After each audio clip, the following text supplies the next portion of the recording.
ஆண்டவராகிய இயேசு கிறிஸ்துவின் நாமத்தினால் இந்த பிகின் வித் காட்ஸ் வேர்ட் என்ற நிகழ்ச்சிக்கு உங்களை அன்போடு நாங்கள் வாழ்த்துகிறோம், வரவேற்றுக் கொள்கிறோம். வாருங்கள், சேர்ந்து பாடி கர்த்தரை ஆராதித்து அவருடைய வார்த்தையை கேட்போம். நம்முடைய கர்த்தர் இன்றும் என்றும் என்றும் நல்லவராய் இருக்கிறார். ஆமென். எல்லாரும் சேர்ந்து பாடி ஆராதிப்போமா?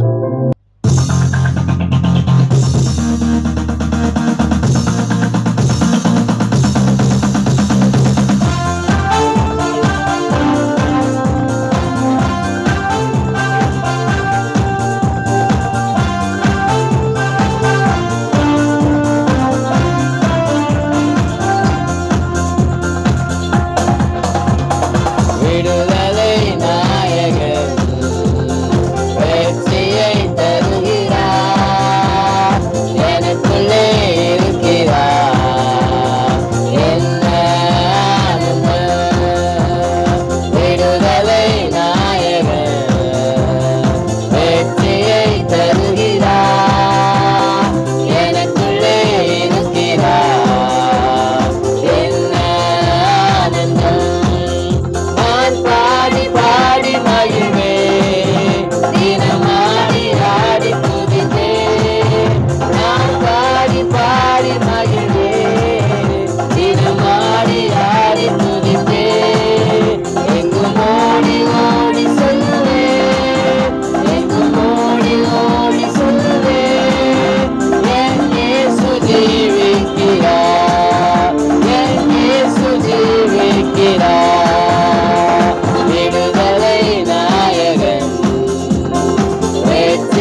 அன்பான தேவனுடைய பிள்ளைகளே, இந்த நாளிலும் ஒரு வசனத்தை வாசித்து நாம் தியானித்து நாம் ஜெபிக்க போகிறோம். சங்கீதங்களின் புஸ்தகம் 91வது சங்கீதம் அதனுடைய 14வது வசனம். அவன் என்னிடத்தில் வாஞ்சையா இருக்கிறபடினால் அவனை விடுவிப்பேன், என் நாமத்தை அவன் அறிந்திருக்கிறபடினால் அவனை உயர்ந்த அடைக்கலத்திலே வைப்பேன். அவன் என்னிடத்தில் வாஞ்சையா இருக்கிறபடினால் அவனை விடுவிப்பேன். யார் ஆண்டவர் விடுவிப்பேன்றதுன்னா, யார் ஆண்டவர் மேல வாஞ்சியா இருக்கிறாங்களோ, யார் இயேசு என்ற நாமத்தின் மேல் தாகமா இருக்கிறார்களோ அவர்களை ஆண்டவர் விடுவிப்பார். இன்னைக்கு நம்ம எத்தனை பேர் ஆண்டவர் மேல நம்ம வாஞ்சியா இருக்கிறோம் சொல்லுங்க பார்க்கலாம். யாரெல்லாம் இன்னைக்கு உண்மையிலே ஆண்டவர் மேல வாஞ்சியா இருக்கிறீங்க? ஆண்டவர் மேல எத்தனை பேர் தாகமா இருக்கிறீங்க? அநேக மனுஷங்க மேல வாஞ்சியா இருக்கிறோம், செல்போன் மேல தாகமா இருக்கிறோம், மனுஷங்க மேல தாகமா இருக்கிறோம். உலக காரியங்களுக்கு, எத்தனையோ காரியங்களுக்கு நாம் அந்த விஷயங்களுக்கு தாகமா இருக்கிற நம்ம, ஆனா தேவனுடைய விஷயத்துல தேவனுக்கு மேல இருக்கிற அந்த வாஞ்சை யாருக்கும் இருக்கிறதே இன்னைக்கு கிடையாது. இந்த உலகத்துல நம்ம வாழ்ந்து கொண்டு இருக்கிறோம். உலகத்துல நிறைய பேர் இந்த உலகத்தை நோக்கியே பயணித்து கொண்டு இருக்கிறாங்க. ஒவ்வொருத்தரும் பார்த்தீங்கன்னா ஒவ்வொரு காரியங்கள் மேல வாஞ்சியாய் வைத்து தாகத்தை வைத்து ஓடிக்கொண்டு இருக்கிறாங்க.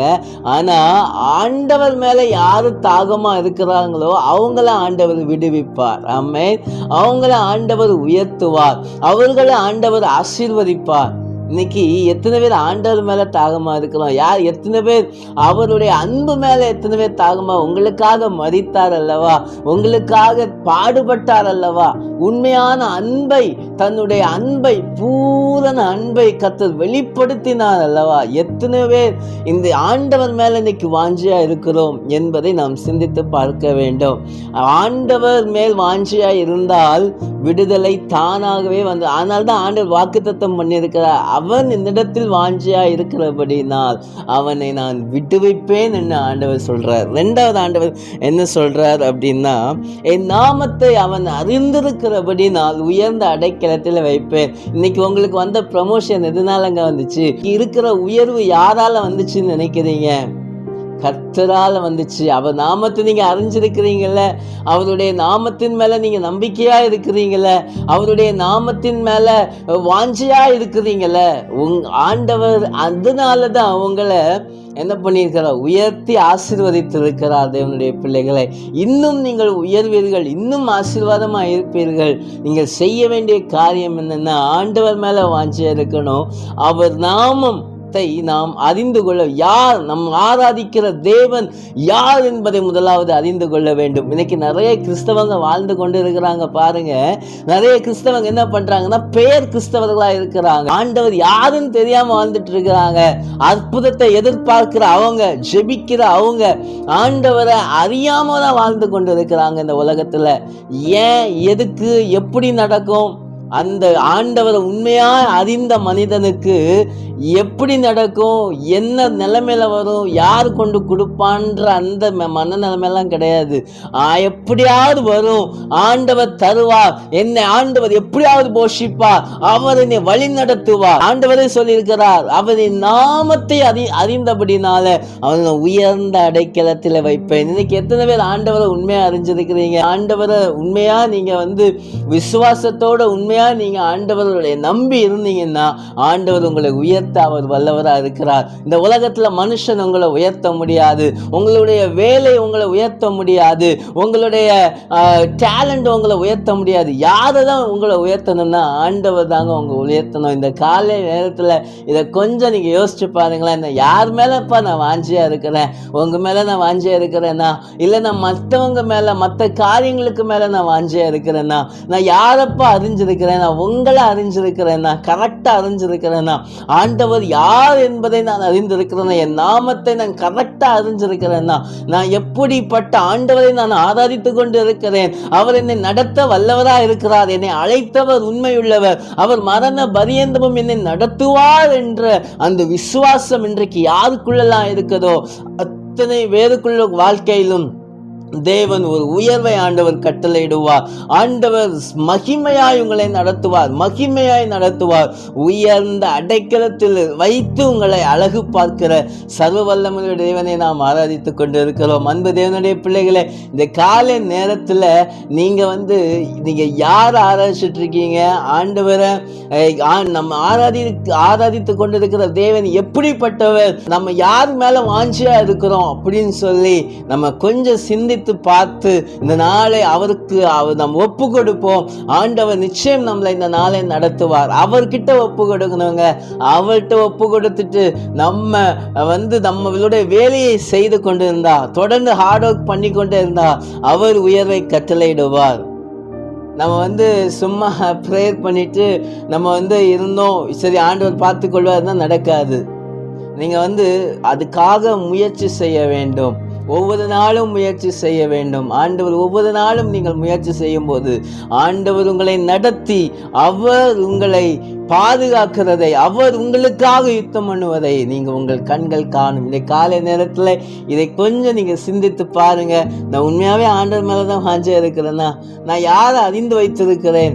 நான் விசுவாசியாக இருக்கிறேன்னா இல்லைன்னா அவிசுவாசியாக இருக்கிறேன்னா இந்த உலகத்தில் அப்படின்னு சொல்லி நீ கொஞ்சம் சிந்தித்து பாருங்க. நான் கரெக்டாக ஆண்டவரை அறிந்து இருக்கிறேன்னா என்பதை நீங்கள் சிந்தித்து பார்த்து நடக்கும்போது கர்த்தர் உங்கள் வாழ்க்கையில் பெரிய காரியங்களை அவர் செய்வார். இன்னைக்கு ஜெபிக்க போகிறோம். நீங்க ஒப்பு கொடுங்க, ஆண்டவர்கிட்ட ஒப்பு கொடுங்க. இன்னைக்கு நீங்க ஒப்பு கொடுக்கும் போது தேவன் உங்களை தொடுவதை, ஆண்டவர் உங்களை விடுவிப்பதை உங்கள் கண்கள் காண கர்த்தர் செய்வார். ஜெபிப்போமா? எங்கள் அன்புள்ள ஆண்டவரே, இந்த கிருபையான நல்ல வேலைக்காக உமக்கு ஸ்தோத்திரம் அப்பா. ஆண்டவரே, உம்முடைய நாமத்தின் மேல் வாஞ்சா இருக்கிற உம்முடைய பிள்ளைகளை நீர் ஆசீர்வதியும், அவர்களை உயர்த்தி மகிழ்விப்பீராக. இந்த நாள் அவர்களுக்கு ஆசீர்வாதமாய் அமையட்டும் ஆண்டவரே. அப்பா ஆண்டவரே, இந்த உலகத்துல ஆண்டவரே நாங்கள் மற்ற காரியங்களுக்கு மேல் நாங்கள் வாஞ்சையா இராதபடிக்கு ஆண்டவரே உம்மேல் நாங்கள் வாஞ்சையா இருக்க கத்த கிருபை தாங்க. உம்மேல் நாங்கள் தாகமா இருக்க கத்த கிருபை தாங்க. ஆண்டவரே, உங்க நாமத்தை நாங்கள் ஆண்டவரே, என் நாமத்தினால் நீங்கள் எதை கேட்டாலும் நான் அதை செய்வேன் என்று சொன்ன தேவன். ஆண்டவரே, உடைய நாமத்தை கரெக்டா அறிந்து கொள்ள கத்த ஞானத்தை அவர்களுக்கு நீர் வைப்பீராக என்று சொல்லி நாங்கள் ஜெபிக்கிறோம். இந்த நாள் அவர்களுக்கு ஆசீர்வாதமாய் அமையட்டும். போக்கிலும் வரத்திலும் கத்த பாதுகாத்துக் கொள்வீராக. உம்முடைய திவ்ய விடுதலை அவர்களுக்குள்ளாய் கடந்து செல்லட்டும் என்று சொல்லி நாங்கள் ஜெபிக்கிறோம். ஆசீர்வதியும் பலப்படுத்தும் ஆளுகை செய்யும் இயேசுவின் நாமத்தில் கேட்கிறோம் ஜீவனுள்ள நல்ல பிதாவே. ஆமென், ஆமென். கர்த்ததாமே இந்த வார்த்தையின் மூலமாய் உங்களை ஒவ்வொருவரையும் ஆசீர்வதிப்பாராக. God bless you all. Amen.